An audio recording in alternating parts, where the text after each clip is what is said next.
Hello students, welcome to my YouTube channel Sahaj classes. आज हम class 12th की 9th unit देखेंगे, कोऑर्डिनेशन कंपाउंड। तो ठीक है, सबसे पहले आपको ये पता होना चाहिए कि जो कोऑर्डिनेशन कंपाउंड होते हैं वो कौन से कंपाउंड होते हैं। ठीक है, तो कोऑर्डिनेशन कंपाउंड कौन से कंपाउंड होते हैं, जिसमें जो अपनी मेटल होती है और जो लिगेंड्स होते हैं उनके बीच में क्या होता है, कोऑर्डिनेट बॉन्ड बना होता है। ठीक है, तो इससे पहले हम आगे जाएं, आपको ये पता होना चाहिए कि जो कोऑर्डिनेट बॉन्ड है वो क्या होता है। आपने सुना होगा आयनिक बॉन्ड होता है, कोवेलेंट बॉन्ड होता है, वैसे ही क्या होता है, कोऑर्डिनेट बॉन्ड होता है। ठीक है, आयनिक बॉन्ड में क्या होता है, जो अपोजिटली चार्ज्ड आयंस होते हैं ना, उनके बीच में जो अट्रैक्शन होता है उसको हम क्या बोलते हैं, आयनिक बॉन्ड।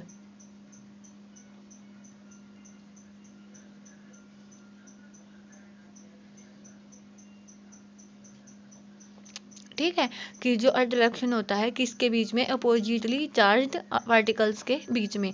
कोवेलेंट में क्या होता है, शेयरिंग ऑफ इलेक्ट्रॉन्स।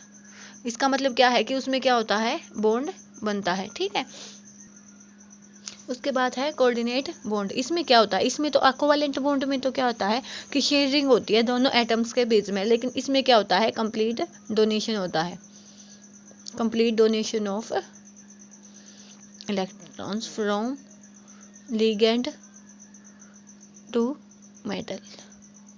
ठीक है, तो हम इसको क्या बोल सकते हैं, कोऑर्डिनेशन कंपाउंड क्या होंगे, those compounds in which central atom is linked to a number of ions और neutral molecule by coordinate bond. किसके जो लिगेंड्स होंगे वो मेटल से कनेक्ट होंगे, किस वे में, कोऑर्डिनेट बॉन्ड से।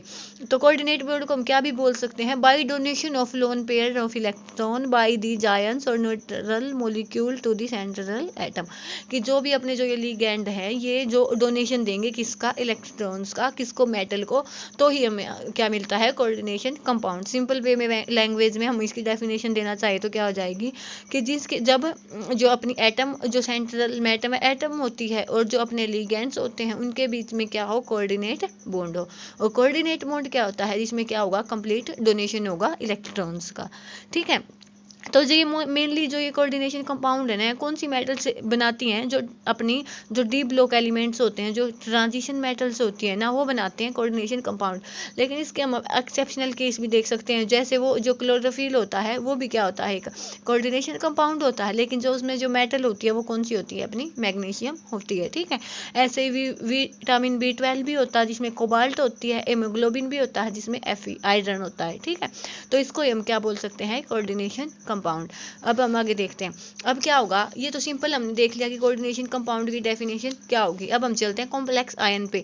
मान लिया कि जो भी हमने लिगेंड लिए हैं वो तो पॉजिटिव भी हो सकते हैं, नेगेटिव भी हो सकते हैं। कहने का मतलब क्या हुआ कि जब अपने जो लिगेंड्स होंगे वे आयंस होंगे, वो आयंस होंगे, तो हम उसको क्या बोलेंगे, कॉम्प्लेक्स आयंस। ठीक है, if this species formed by linking a number of ions or neutral molecules by coordinate bonds to central atom carries positive और negative charge। कि जो भी हमने अपना जो कंपाउंड लिया है ना, वो उसमें क्या हो, या तो कोई पॉजिटिव चार्ज हो या कोई नेगेटिव चार्ज हो, तो उसको हम क्या बोलेंगे, कॉम्प्लेक्स आयन। कि जो भी हमने स्पीसीज ली है उसमें क्या हो, जो कोऑर्डिनेट बॉन्ड बने हुए हैं लिगेंड्स के बीच में, मेटल के बीच में, उस पर क्या तो कोई पॉजिटिव चार्ज हो या तो कोई नेगेटिव चार्ज हो, उसको हम क्या बोलते हैं, कॉम्प्लेक्स आयन। ठीक है, अब इसको हम आगे 3 पार्ट्स में डिवाइड कर सकते हैं। एक तो क्या हो जाएगा, कैटाइनिक कॉम्प्लेक्स, एक एनाइनिक कॉम्प्लेक्स, एक न्यूट्रल कॉम्प्लेक्स।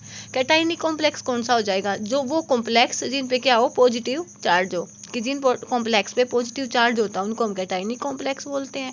जिन कॉम्प्लेक्स पे नेगेटिव चार्ज होता है उनको एनाइनिक बोलते हैं। और जो उनसे कॉम्प्लेक्स ऐसे होते हैं जिन पे कोई भी चार्ज नहीं होता, ना तो पॉजिटिव होता है ना नेगेटिव होता है, उनको हम क्या बोलते हैं, न्यूट्रल कॉम्प्लेक्स बोलते हैं। जिसका एग्जाम्पल हो गए, जैसे यहाँ पे तो पॉजिटिव चार्ज है तो ये कैटाइनिक कॉम्प्लेक्स हो गया, यहाँ पे नेगेटिव है तो एनाइनिक कॉम्प्लेक्स हो गया, यहाँ पे कोई भी चार्ज नहीं है तो ये क्या गया, न्यूट्रल कॉम्प्लेक्स हो गया। ठीक है, उसके बाद देखते हैं हम इसकी जो ये कोऑर्डिनेशन कंपाउंड है ना, इसकी क्या थी, एक वर्नर थ्योरी थी। ठीक है, जो ये आपका जो ये यूनिट है ना, ये एनसीईआरटी की बुक से पढ़ाई है मैंने, मतलब आपको एनसीईआरटी की बुक देखनी है ना, तो ऐसी चीज़ है उसका सोल्यूशन यहाँ पे मिल सकता है आपको। ठीक है, उसके बाद हम क्या देखेंगे, Werner theory of coordination compound. ये किसके दी थी, एक स्विस केमिस्ट थे एल्फर्ड वर्नर, उन्होंने ये थ्योरी दी थी। उन्होंने सबसे पहले क्या देखा था कि कोबाल्ट सबसे पहले उन्होंने क्या देखा था कि कोबाल्ट क्लोराइड लिया था और उसमें क्या मिलाया था, एमोनिया के अलग अलग मोलिक्यूल्स मिलाए थे।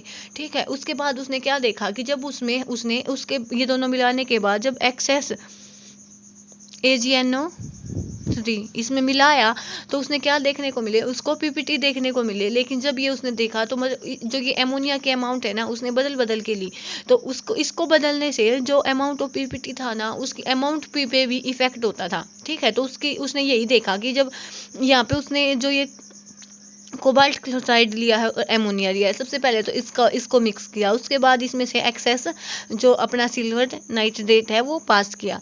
तो उसने क्या देखा कि जो उसे PPT मिले थे ना वो अलग अलग कंडीशंस पे अलग अलग मिले थे, सेम नहीं मिले थे। ठीक है, तो देखते हैं। तो सबसे पहले क्या लिया था उसने क्या लिया था, सबसे पहले कोबाल्ट क्लोराइड लिया था, एमोनिया लिया था, उसके बाद उसने उसमें से एक्सेस AgNO3 पास किया था। जब उसने जो ये एमोनिया है उसके 6 मॉलिक्यूल्स लिए थे, उसमें से उसने AgNO3 पास किया, तो जो उसे PPT मिले थे वो कितने मिले थे, 3 AgCl के PPT मिले। लेकिन जब उसने एमोनिया की अमाउंट 6 से 5 की तो जो PPT मिले वो कितने मिले, 2 मिले। उसके बाद जब उसने एमोनिया की 5 से 4 की तो जो उसने PPT मिले AgCl का वो 1 PPT मिला। उसके बाद ये जब उसने इसके अमाउंट 3 लिख दिया तो जब जो उसका PPT देखा तो उसने एक भी नहीं मिला। लेकिन आयंस देखें तो एक तो कोई कॉम्प्लेक्स यहाँ बना होगा, 3 यहाँ पे, तो जो फर्स्ट स्टेप था उसमें तो कितने हो गए आयंस, 4 हो गए। उसके बाद सेकंड स्टेप में 3 हो गए, उसके बाद 2 हो गए, उसके बाद 1 हो गया। तो उसने यही देखा था कि जो ये जब उसने यहाँ पे अमोनिया का अमाउंट बदला है तो जो उसके PPT की अमाउंट मिली है वो भी क्या होती गई, स्टेप वाइज चेंज होती गई। ठीक है, तो उसने जब ये देखा ना, ये उसने नोटिस किया कि जो ये PPT है इसकी वैल्यू चेंज हो गई है, तो ये उसने इन्हीं के बिहाफ पे उसने आगे अपनी कुछ डेफिनेशंस दी कि जो ये PPT है जो ये चेंज होने वाले क्यों जो इनके अमाउंट है वो चेंज होती जा रही है। ठीक है, इसके लिए उसने उसके पोस्टुलेट्स दिए जिनको हमें अब देखने वाले हैं। तो सबसे पहले पोस्टुलेट क्या था, प्राइमरी वैलेंसी। प्राइमरी वैलेंसी का मतलब क्या था कि इसको हम क्या बोलते हैं, आयनाइजेशन वैलेंसी। आयनाइजेशन वैलेंसी की मतलब जो आयनाइज होती है, मतलब क्या, या आयनाइज का मतलब क्या है कि जितने हमें यहाँ पे PPT मिले हैं उतने ही आयंस आयनाइज होंगे, आयनाइज हुए होंगे तभी तो हमें मिले PPT। तो यहाँ पे कहने का मतलब क्या, इस स्टेप में देखें तो 3 आयनाइजेबल जो ये Cl थे, इसीलिए हमें 3 PPT मिल गए। लेकिन यहाँ पे देखें तो 2 Cl ऐसे थे जो आयनाइज हो सकते हैं, तो यहाँ पे हमें 2 AgCl मिल गया। यहाँ पे देखें तो एक Cl ही ऐसा था जो आयनाइज हुआ होगा, तो यहाँ पे 1 AgCl। लेकिन यहाँ पे देखें तो कोई भी ऐसा Cl नहीं था जो आयनाइजेबल था, तो हमें कोई भी PPT नहीं मिला।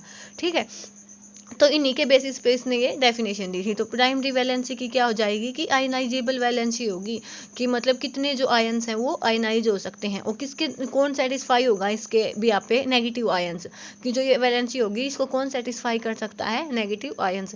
तो यहाँ पे देखें हम, तो यहाँ पे देखें PTCl फॉर, तो इसमें कितनी हो जाएगी वैलेंसी, 4, इसमें 3, इसमें 2, इसमें 1। ठीक है, उसके बाद देखते हैं सेकेंडरी वैलेंसी। ये क्या है कि ऑक्सीडेशन स्टेट है ये। PTCl4 की इसमें कितनी है, 4 है।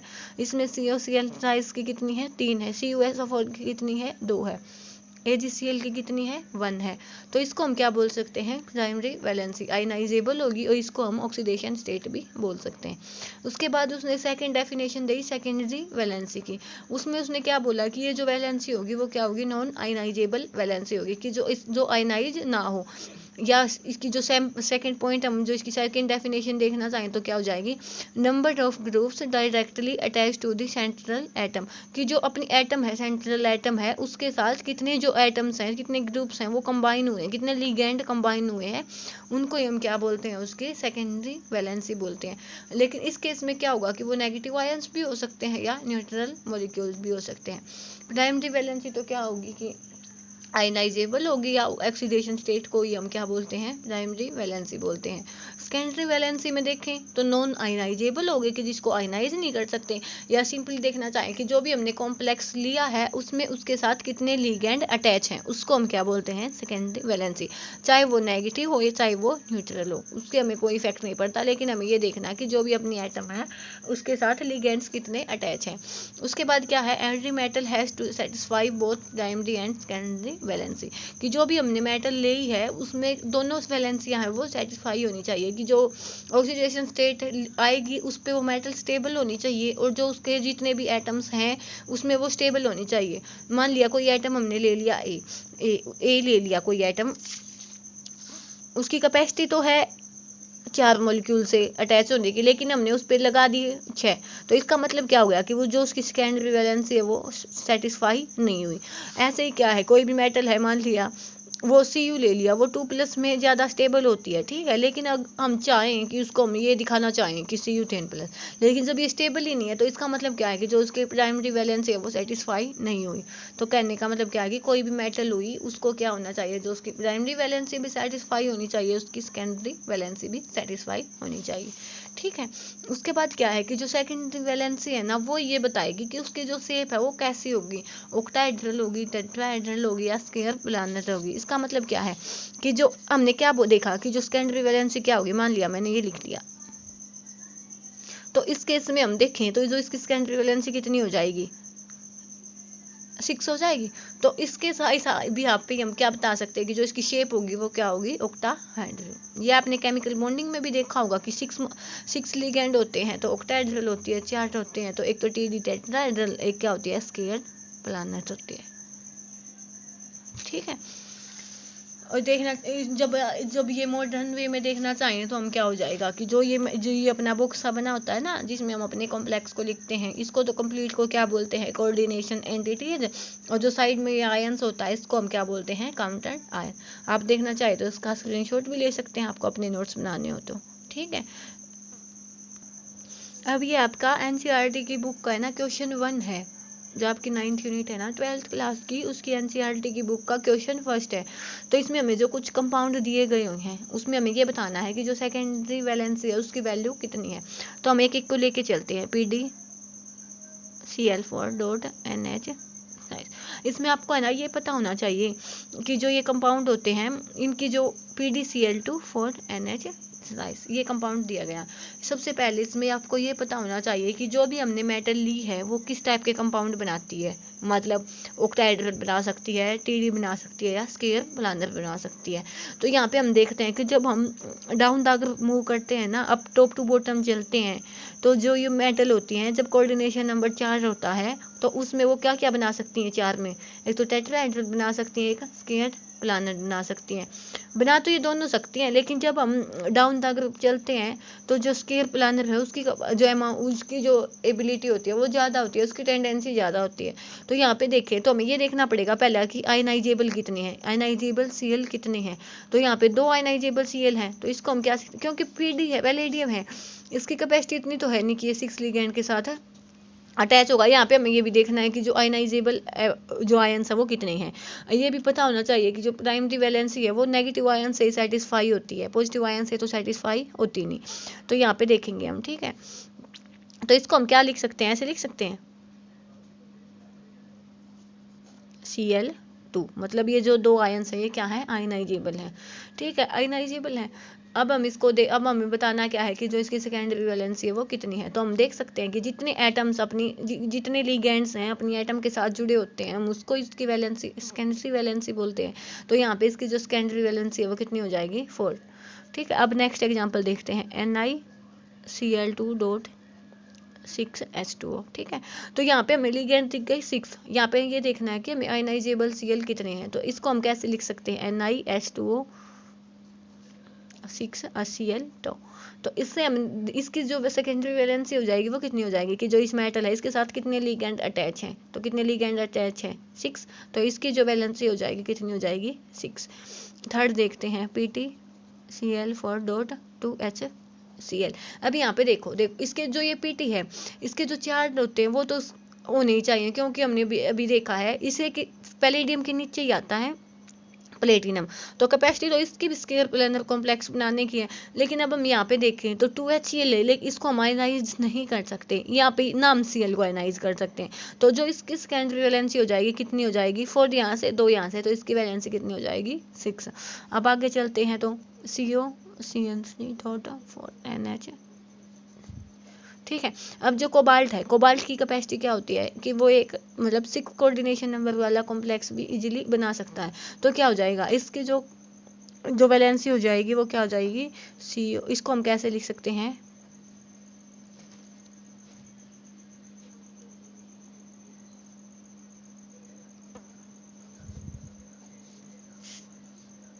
Cl। तो इसकी जो सेकेंडरी वैलेंसी यहाँ से 4 यहाँ से 2 यहाँ से, तो कितनी हो जाएगी, 6 हो जाएगी। ऐसे ही हम जब ये देखें तो PtCl2 2NH3, तो Pt के साथ कितने लिगेंड होने चाहिए, 4 लिगेंड होने चाहिए। तो जो इसकी वैलेंस आयनाइजेबल इसमें एक भी नहीं है, तो इसकी जो वैलेंसी कितनी हो जाएगी, 4 हो जाएगी। ठीक है। सबसे कौन ये देखना हमें कि कितने लिगेंड अटैच हैं जो अपनी सेंट्रल एटम है उसके साथ, तो वही उसकी क्या होती है, सेकेंडरी वैलेंसी हो सकती है। होप आपको ये समझ आ गया होगा। ठीक है। तो अब हम चलते हैं कि डबल साल्ट क्या होता है, कॉम्प्लेक्स क्या होता है। डबल साल्ट और कॉम्प्लेक्स बिल्कुल सेम से होते हैं, इनमें कुछ ज़्यादा चेंज नहीं होता। ठीक है। तो सबसे पहले क्या देखते हैं कि जो both double salt and complex are formed by the combination of 2 और more stable compound in stoichiometric ratio. कहने का मतलब क्या है कि डबल साल्ट हो या तो कोई कॉम्प्लेक्स हो, दोनों में ही क्या है कि जो भी वो एलिमेंट होंगे वो आपस में कंबाइन होंगे ना, वो क्या होंगे, स्टोइचियोमेट्रिक, मतलब या तो 1 हो, 2 हो, 3 हो, कोई भी डिजिट से मल्टीप्लाई होके रेशियो में होंगे बिल्कुल। ठीक है। वो तो ये चीज़ तो दोनों में ही है, लेकिन हमें क्या बताना है कि दोनों में अलग क्या क्या होगा। लेकिन जो डबल साल्ट होगा ना वो क्या हो जाएगा, कंप्लीटली डिसोसिएट हो जाएगा उसके आयंस में। जब हम उसे एक्वा सॉल्यूशन में डालेंगे तो वो क्या हो जाएगा, कंप्लीटली डिसोसिएट हो जाएगा। इसका जो एग्जांपल है वो क्या ले लेंगे हम, मोहर साल्ट। इसमें देखो ये है FeSO4 NH4 की ट्वाइस SO4.6H2। यहाँ पे हम देखें जब इसका एक एक्वा सॉल्यूशन लेंगे ना तो ये Fe अलग हो जाएगा, ये SO4 अलग हो जाएगा, NH4 अलग हो जाएगा, SO4 अलग हो जाएगा। मतलब जितने भी आयंस है वो सब अलग अलग डिसोसिएट हो गए। मतलब क्या हो गया कि जो ये पहले सबस्टांस था, जो भी ये कंपाउंड था, इसने अपनी आइडेंटिटी लूज कर दी। तो जो सबस्टांस होंगे वो अपनी आइडेंटिटी को लूज कर देंगे, उनको तो हम क्या बोलेंगे, डबल साल्ट बोलेंगे। लेकिन कॉम्प्लेक्स क्या होगा कि जो वो कंप्लीटली डिसोशिएट नहीं होगा और ना ही अपनी आइडेंटिटी को लूज करेगा। तो कॉम्प्लेक्स कंपाउंड का एग्जांपल देखें तो ये हो जाएगा FeCN2 है, जब हमने इसमें 4KCN मिलाया तो K4 प्लस में FeCN6 हो जाएगा। लेकिन जब इसको हम एक्वा सॉल्यूशन में डाल लेंगे ना, एक तो हमें Fe2 प्लस आयन मिलेगा, एक CN नेगेटिव आयन मिलेगा। तो इससे हम क्या से कह सकते हैं कि इसमें मिलना तो हमें पोटाशियम भी चाहिए था, लेकिन जब हम इसको डालते हैं ना, एक्वा सॉल्यूशन लेते हैं तो ये नहीं मिलता। तो इसका मतलब क्या हो जाएगा, जो कंपाउंड कंप्लीटली डिसोसिएट ना हो उनको तो हम क्या बोल देंगे, कॉम्प्लेक्स, जिनकी आइडेंटिटी भी लूज नहीं होती। ये क्या हो जाएगा, डबल साल्ट, जो कंप्लीटली डिसोसिएट हो जाएगा। मतलब अब हम इनसे कोई नया कंपाउंड भी बना सकते हैं। जब हम इनको मिलाएंगे तो ये कोई वो मेन बात कोई इंपॉर्टेंट नहीं है कि भाई ये जैसे हमने मिलाया पहले तोड़ा है कि वैसे ही मिल जाए। ठीक है। लेकिन इस केस में क्या होगा कि जब हम इन दोनों को मिलाएंगे तो वापस से हमें ये मिल जाएगा। लेकिन जो डबल साल्ट है इसके केस में ऐसा नहीं होगा, इससे हम कोई नया कंपाउंड भी बना सकते हैं। ठीक है। तो आज के लिए इतना काफ़ी है, अगले क्लास में मिलते हैं हम इससे आगे वाले पर्सन के साथ। Thanks for watching.